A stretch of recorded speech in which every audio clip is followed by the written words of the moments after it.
अहमद घर की ओर चलता है। उसकी युवा ऊर्जा स्पष्ट है क्योंकि वह अपना स्कूल बैग पकड़े हुए है। उसके होंठों से एक खुशमिजाज धुन निकल रही है।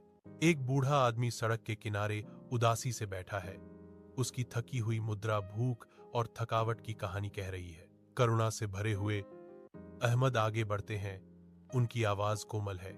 अस्सलाम ओ अलैकुम बाबा जी, क्या मैं आपकी मदद कर सकता हूँ? अहमद के घर के अंदर शाम उतरती है क्योंकि अहमद अपने दिन का हिसाब देता है। उसका चेहरा खुशी और युवा गौरव से चमकता है। वह अपनी स्कूल की पुरस्कार की खबर साझा करता है। उसकी आंखें उपलब्धि से चमक रही हैं। उसकी मां स्नेह से जवाब देती है, बेटा, तुमने एक भूखे आदमी को खाना खिलाया। अल्लाह ने तुम्हें इनाम दिया। अच्छाई कभी बेकार नहीं जाती। उज्जवल सुबह की धूप में अहमद और उसके दोस्त हंसते और खेलते हैं। उनकी खुशी शांत गांव में गूंजती है। अहमद के दिल में एक गंभीर वादा बनता है, जरूरतमंदों की मदद करने और निस्वार्थ कार्यों के माध्यम से दिव्य कृपा प्राप्त करने की प्रतिज्ञा अहमद ने घोषणा की।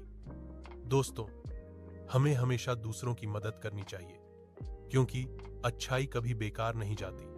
उसके शब्द युवा विश्वास से गूंज रहे थे।